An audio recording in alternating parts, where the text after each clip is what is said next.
Bonjour à vous tous. Cette émission, nous avons voulu l'intituler « Trajectoire ». Le terme à lui seul renvoie à toute une vie, parfois un destin, et cela renvoie aussi à des femmes, à des hommes, à l'itinéraire bien souvent exceptionnel, que ce soit dans leur environnement professionnel ou leur milieu social. Des êtres forcément intéressants et surtout instructifs, tant leur cheminement, leur bout de vie, tout le long effectivement de leur profession, aura été au long cours en tout cas, et il n'aura pas été un long fleuve tranquille.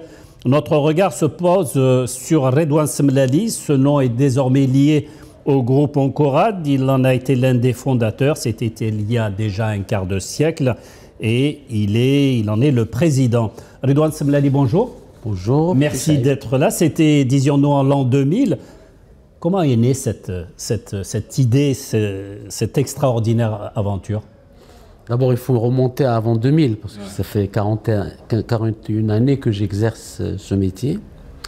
Et donc, c'est un peu le parcours de tout médecin qui passe par la faculté de médecine, qui fait sa spécialité, qui commence à exercer et qui commence à se forger une marque, le brand. Une marque médicale de notoriété qui commence à être respectée, aimée, de notoriété. Et puis à un certain moment, il éprouve le besoin d'asseoir ses propres moyens de travail. Parce que quand on commence à travailler, on travaille chez les autres.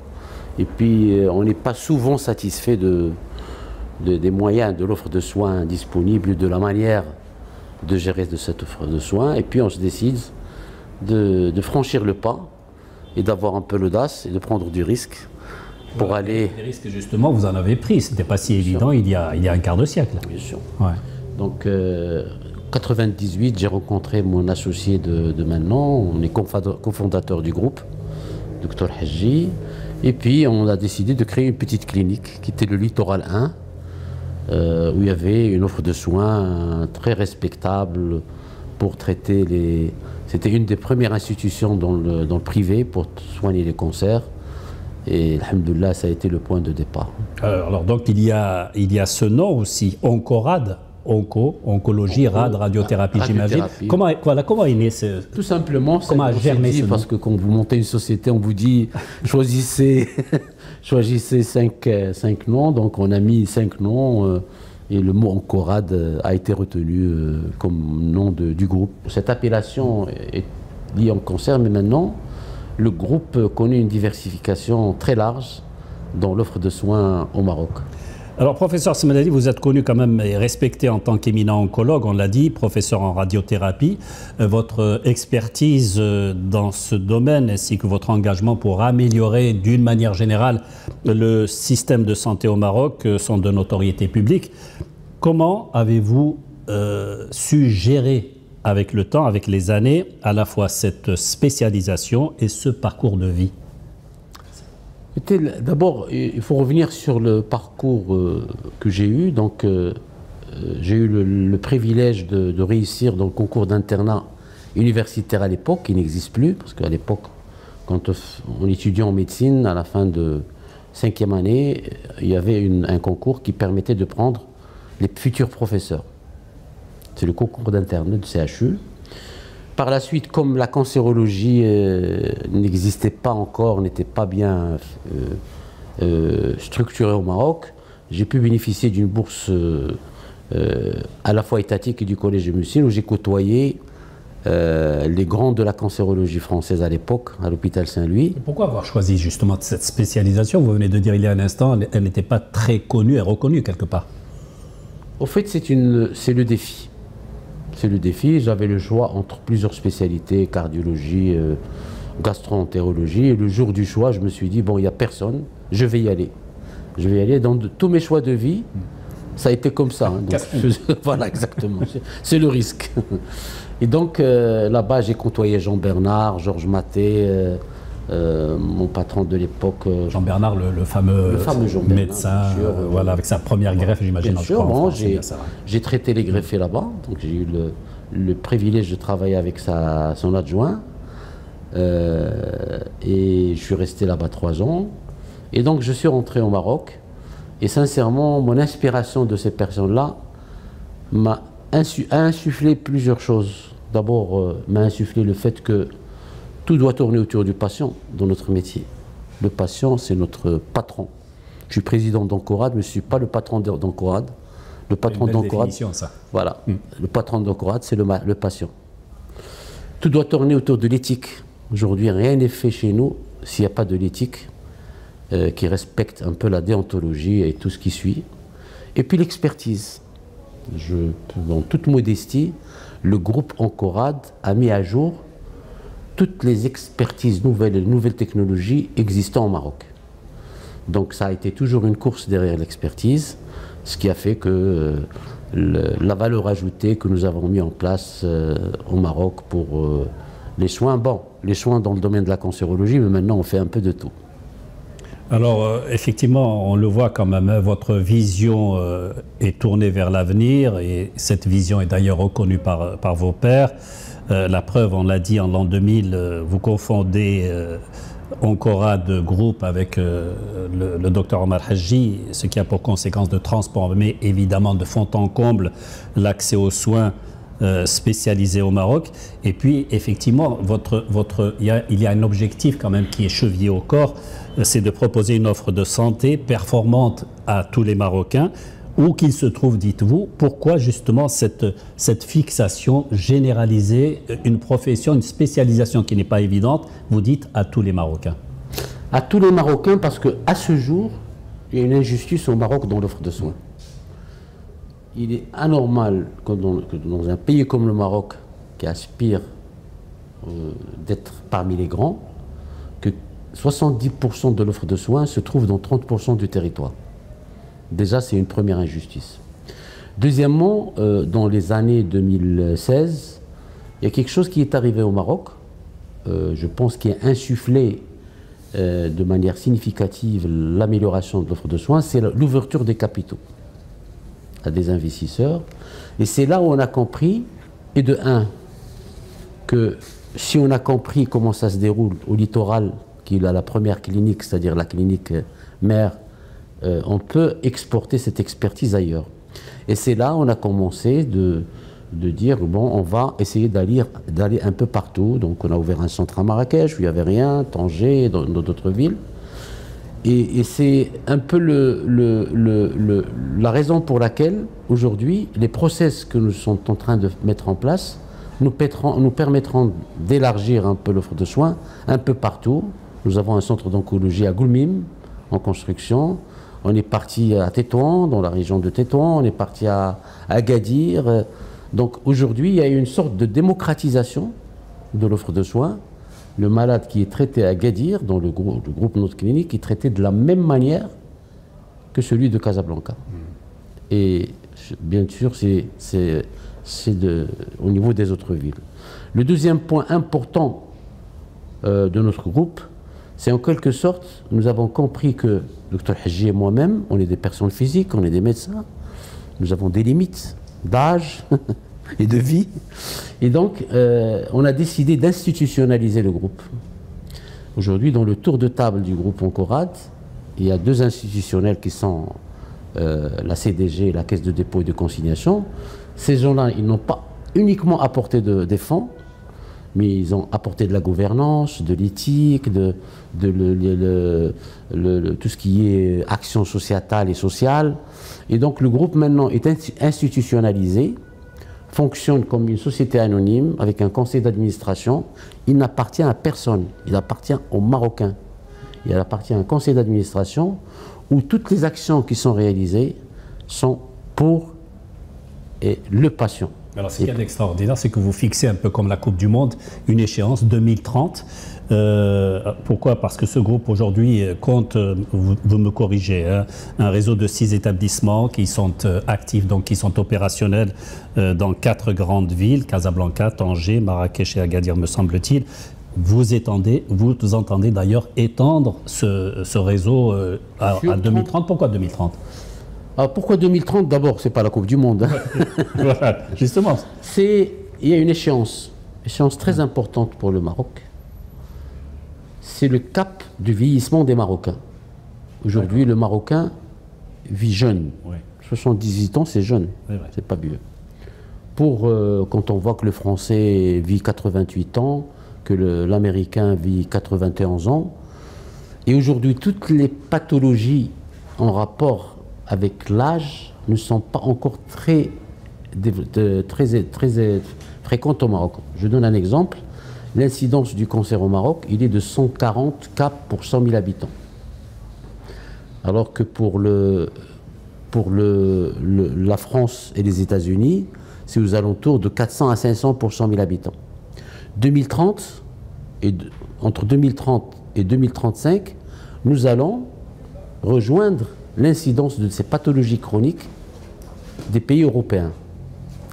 Et si on ne se prépare pas, les groupes maintenant qui agissent dans ce secteur, nous allons avoir des difficultés pour traiter des malades. Aujourd'hui, nous avons besoin de 45 000 lits. Un besoin de 45 000 lits, ça veut dire, si on considère que la moitié des cliniques se trouvent dans le privé, nous avons besoin de 400 cliniques, autant de ce qu'il existe maintenant. Donc il y a un challenge, il y a un défi que l'État marocain est en train d'encourager, il y a des politiques d'encouragement de l'investissement, que les acteurs de santé doivent comprendre, que les médecins doivent comprendre. Il y a aussi notre problème, il ne faut pas uniquement préparer des cliniques, mais des ressources humaines. Nous sommes très au-dessous des normes en matière de ressources humaines pour ce qui est nécessaire pour asseoir une offre de soins suffisante. Alors vous parlez de ressources humaines, c'est vrai, alors vous faites état aussi de 450 médecins qui sont partenaires, 600 personnels soignants. Là aussi je donne des chiffres, le groupe qui prend en charge plus de 150 000 admissions par an. Vous venez effectivement de nous citer un peu votre pensée et votre objectif à plus ou moins moyenne échéance. Est-ce que effectivement cette réflexion, la réflexion du professeur Smaili est prise en considération dans son cheminement, dans sa réflexion, allez, on va dire par les pouvoirs publics? Parce que là, j'imagine... Il y a un dialogue. Voilà. Sincèrement, les choses se sont beaucoup améliorées. Il y a un dialogue territorial.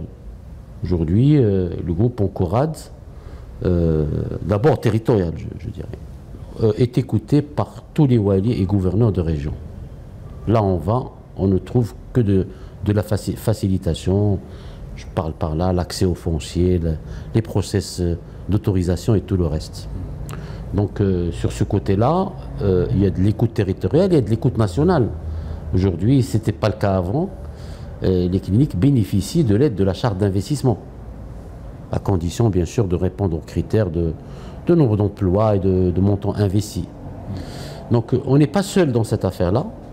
Il y a une nouvelle configuration du système de santé, la nouvelle refonte de la système de santé tel que tracé par Sa Majesté le roi Mohammed VI, que Dieu le glorifie, qui met dans le partenariat public-privé un des axes de développement du système de santé marocain. On ne peut pas travailler seul.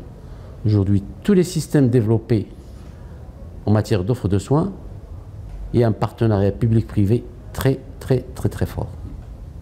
Donc celui qui veut travailler seul ne travaillera pas. Parce qu'il y a une complémentarité entre les deux secteurs.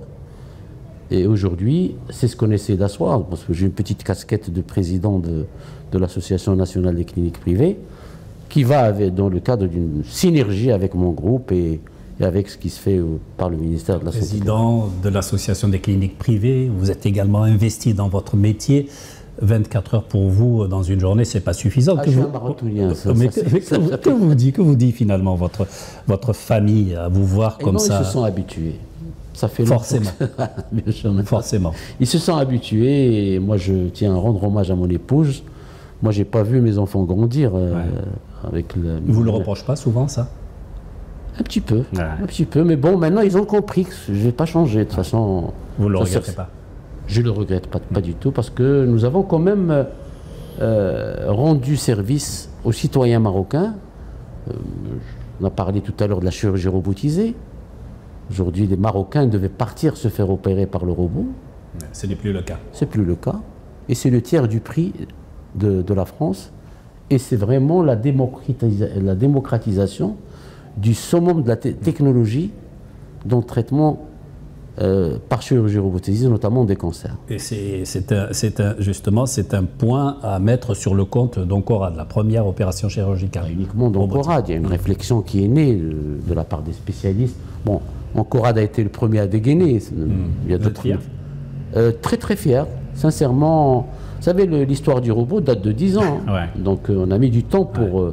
parce que c'était compliqué, parce qu'il y avait un acteur qui ne voulait pas vendre le robot au Maroc, parce qu'il pensait qu'on était incapable de le gérer. Et Dieu merci, on a prouvé qu'on était capable. Et du coup, ce robot est maintenant commercialisé de manière vraiment assez aisée au Maroc. Et le Maroc est pionnier dans l'Afrique dans ce domaine.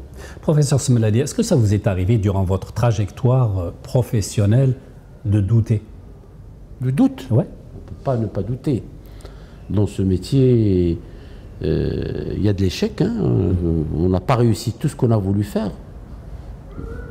L'échec nous a toujours permis de sortir renforcés, bien qu'il y ait du doute. Il nous a incité à continuer. Il n'y a pas de, je dirais entre guillemets, parce que dans le domaine médical, on ne doit pas parler de business. Il n'y a pas d'investissement sans risque. Donc, il y a un investissement déjà intellectuel et physique. Bien sûr. Ouais. Aujourd'hui, on a prouvé à nos partenaires financiers que nous étudions au préalable ce qu'on souhaite faire et Dieu merci, ils nous suivent. Ils nous suivent et je pense qu'il y a eu beaucoup plus de réussite que d'échecs. Mais le chèque, on ne le craint pas, c'est-à-dire il fait partie du quotidien. Vous avez traversé les années dans votre profession, qu'est-ce qui a changé dans ce métier? Maturation. Aujourd'hui, j'étais un coureur de vitesse, maintenant je suis un marathonien. Donc, avant je voulais aller vite, maintenant je veux aller bien. On prend du temps pour... peut-être c'est l'âge et l'embonpoint. Mais bon, peut-être j'ai derrière moi une autre génération de médecins que je salue et que je remercie pour le soutien qu'apporte le groupe. Eux, ils veulent aller vite, mais bon, derrière eux, il y a quelqu'un qui a quand même une quarantaine d'années de carrière qui essaie de modérer un peu leur... Et qu'est-ce qui reste finalement à changer aujourd'hui? Qu'est-ce que vous regrettez de ne pas avoir accompli ou avoir eu en tout cas les moyens pour accomplir? Sincèrement, vous savez, il y a quelques années, je parlais avec mon fils. À l'époque, j'étais médecin spécialiste, j'avais la petite clinique Le Littoral. Et je lui dis, mon fils qui est maintenant cancérologue, je lui dis, écoute... Ah ouais, tel père, tel fils. Ah oui, bien sûr. Je lui dis, je rêve d'avoir un réseau de cliniques au Maroc. Il me dit comme ça, papa, vous êtes bien? C'est que je délirais, en quelque sorte. Et donc longtemps après, il y a quelques mois ou quelques années, récemment, on a évoqué ce moment de convivialité et d'intimité avec un fils qui a pris mes ambitions comme étant de la prétention, pour ne pas dire du délire. Je pense que dans ce métier-là, et dans n'importe quel métier, si on ne rêve pas, on n'a rien. Bien sûr, il faut rêver. Hein. Il faut y rêver, il faut avoir de l'audace, de l'ambition. C'est comme ça qu'on transforme un rêve en réalité. Il y a des choses qu'on réussit, et Dieu merci, la plupart de nos rêves se sont exaucés. Il y a des choses qu'on ne réussit pas, ça fait rien. Votre rêve ultime, ça serait quoi? Ça serait d'asseoir un groupe de santé périn qui n'appartient à personne, qui appartient aux patients, et qui va permettre aux citoyens marocains... C'est extraordinaire si vous le rappelez, ça, hein, quand vous dites ce qui n'appartient à personne, qui appartient aux Marocains. Bien sûr. Et c'est vrai que c'est une perception qui est quand même abstraite ici, quand on parle de ça, qui appartiennent aux Marocains. Bien sûr, heureusement, parce qu'aujourd'hui, qu'est-ce qu'on est en train d'asseoir? Un système de soins performant, efficace, démocratique, périn financièrement, parce que ça sert strictement à rien de mettre en place des processus de santé et d'offres de soins qui ne sont pas périns. Ici, sans périn, c'est terminé. Aujourd'hui, il y a des secteurs d'activité au Maroc qui servent plus la téléphonie aujourd'hui. Est-ce que le Marocain peut vivre sans téléphone? Non. mais la téléphonie, ça rend service aux Marocains. C'est vrai, ça fait le bonheur des opérateurs, mais aujourd'hui, c'est un outil. Peut-on vivre sans téléphone? La réponse est non. Pourrait-on vivre demain sans offre de soins de qualité? La réponse est non. Et le grand gagnant, c'est le Marocain. Bon, je dis le Marocain, c'est-à-dire l'humain. À propos de l'humain, justement, quand on parle de cancérologie, d'oncologie, et c'est vrai que ce sont des spécialités quand même qui sont assez lourdes, avec tout ce que peuvent entraîner aussi de drames dans les familles. Est-ce que Oncorad a réfléchi, a pensé peut-être au volet un peu social, peut-être un peu pour humaniser, comme vous dites? Nous avons tout un département qui s'occupe de ce qu'on appelle la médecine intégrative. Ce département accompagne les patients sur tous les aspects qui accompagnent la maladie avant, au cours et après. Sur le plan psychologique, sur le plan professionnel, la réinsertion, tout ça, il y a des équipes spécialisées dans ces aspects-là. Deuxièmement, ce qu'oublie le citoyen marocain et les médias en général, c'est que aujourd'hui, on guérit 7 malades sur 10. Au Maroc, on guérit 7 malades sur 10. Le seul problème, c'est les 7 malades sur 10 guéris, personne ne le sait. Et les 3, personne, moi, quand je vois les médias annoncer le décès de quelqu'un et dire un tel est décédé des suites d'un cancer ou des suites d'une maladie chronique, etc., moi j'aurais aimé qu'ils annoncent des guérisons. Ouais. Ce n'est plus la maladie du siècle, comme on disait auparavant. Bien sûr, c'est une maladie qui est curable à 70%. Et pour nous, sincèrement, c'est une fierté quand vous avez un patient. Ça devient des amis, les patients chez nous, parce qu'on les suit à vie. Justement, qu'est-ce que vous avez appris d'eux, de ces patients et de leur famille? La patience. Ouais. La patience, le fait d'accepter leur diagnostic, de suivre un traitement qui est assez souvent lourd, puis le suivi, et puis c'est des patients d'une très très grande abnégation. Vous savez, aujourd'hui, moi j'ai 67 ans. Je suis président d'un groupe, et normalement je devrais être impliqué surtout dans la gestion, dans le fonctionnement de mon groupe, que de consultation. Et malgré tout, vous êtes dedans. Je ne peux pas. Ouais. On me dit, il faut arrêter. Je leur dis, écoutez, je ne peux pas. Je ne peux pas parce que... Pourquoi? Écoutez, j'étais à la Omra de Ramadan, et puis je leur ai dit, écoutez, les malades, il faut les dispatcher sur les médecins, 15 jours quand même d'absence. Bon, les malades arrivaient, ils disaient, le professeur Smelé est là. Non, il est à la Omra, il reviendra dans 3 semaines, on va vous mettre avec... Non, on revient, il n'y a pas de problème, c'est pas grave. Un seul être vous manque et tout est dépeuplé. Voilà. Ouais. Donc, et ça, c'est des liens. Vous savez, il y a des malades qui viennent juste pour me dire Mbark Msaoud de l'Amra. Pour consultation. Ils attendent à la fin. Je suis venu vous dire Mbark Msaoud de l'Amra, ou comment on a entendu parler que vous étiez un peu fatigué. Cette approche, justement, elle a un aspect thérapeutique vis-à-vis de. C'est important. L'adhésion, parce qu'aujourd'hui, vous savez, nous, en face de nous, quand vous annoncez à un malade qui a un cancer, c'est du sérieux. Soit que vous avez. C'est. Bien sûr, le malade, la première des questions, c'est une question de vie ou de mort. Soit que vous avez la complète manière de mettre ce patient en confiance et vous arrivez à le convaincre, il vous est conquis à vie, soit quand vous n'êtes pas convaincant, il va partir. Qu'est-ce qui fait la différence justement de cette oncologie, de cette approche ici au Maroc par rapport à d'autres pays, par exemple? Il faut parler un langage clair. Ouais. Un langage clair, oui, il faut expliquer aux malades. Sincère? Sincère, bien sûr, mais clair aussi. Parce qu'aujourd'hui, moi, la première des questions quand je reçois un malade, quel que soit le faciès, est-ce que vous parlez arabe, français, berbère, pour que je puisse expliquer? Parce que si je suis muet devant lui, il ne va rien comprendre.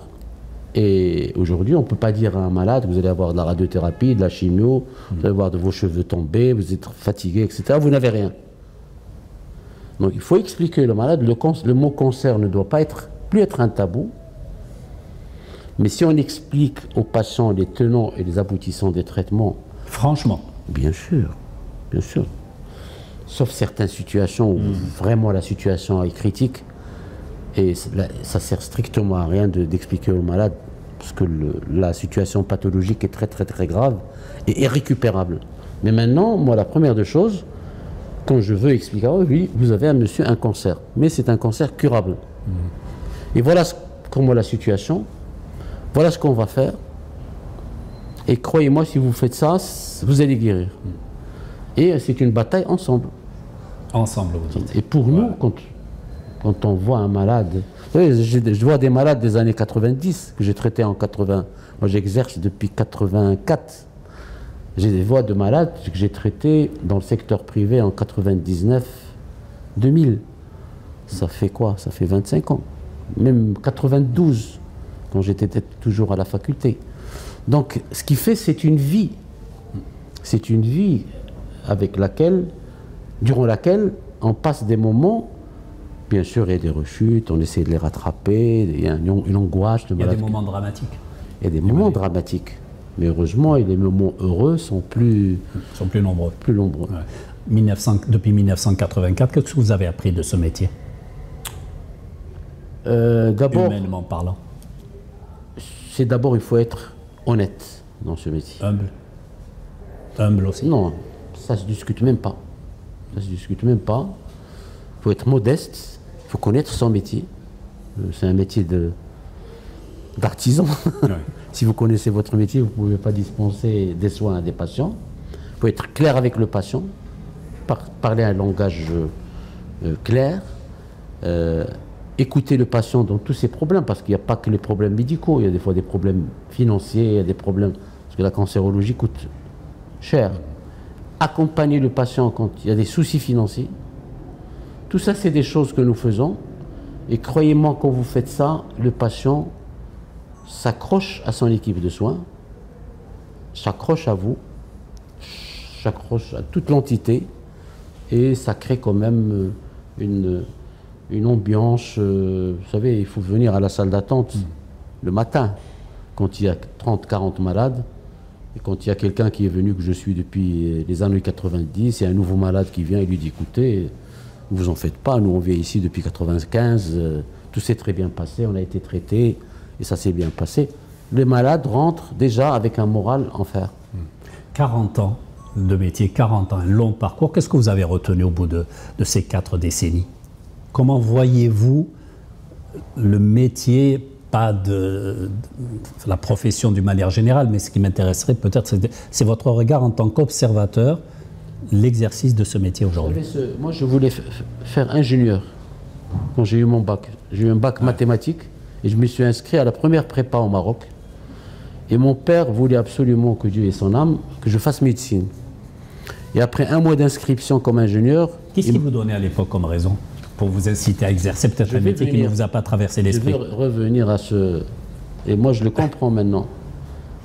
Chaque père de famille a envie qu'un de ses enfants soit médecin. D'accord. Mohandis ou médecin? D'abord médecin. Mohandis, c'est un mot large du terme. Et donc, aujourd'hui, moi-même, médecin, j'ai tout fait pour que mon fils aîné fasse médecine. Donc, c'était un beau métier, mais à condition de réussir un parcours, je dirais technique, parce qu'il faut apprendre le métier, mais humain, c'est le plus important pour qu'un médecin puisse avoir la notoriété nécessaire pour qu'il puisse durer 40 et 50 ans de carrière. Effectivement, les conseils de feu votre père, rahimahullah, quels conseils donneriez-vous, vous, justement, aux jeunes qui nous écoutent et qui souhaiteraient effectivement exercer ce métier? Expertise d'abord, il faut qu'ils apprennent bien leur métier, se donnent les moyens pour apprendre le métier, éthique, et être au service, pas du patron, mais du malade. Voilà, Redouane Semlali, président et cofondateur d'Oncorad Group. Merci, professeur, merci infiniment d'avoir partagé avec nous votre passion. J'ai eu l'honneur aussi de vous revoir après une longue carrière de journaliste. C'est vrai que nous avons eu l'occasion de nous rencontrer dans une autre vie. Bien sûr. Inch'Allah. Et donc, encore une fois, merci d'avoir partagé avec nous votre passion pour cet incroyable métier, pour ce beau métier qui relève d'une manière générale de l'oncologie. Et effectivement, votre longue et votre inlassable passion, implication pour la santé publique, vous avez fait en sorte de la rendre en tout cas la meilleure possible. Merci à vous. de nous avoir suivis et à très bientôt, Inch'Allah.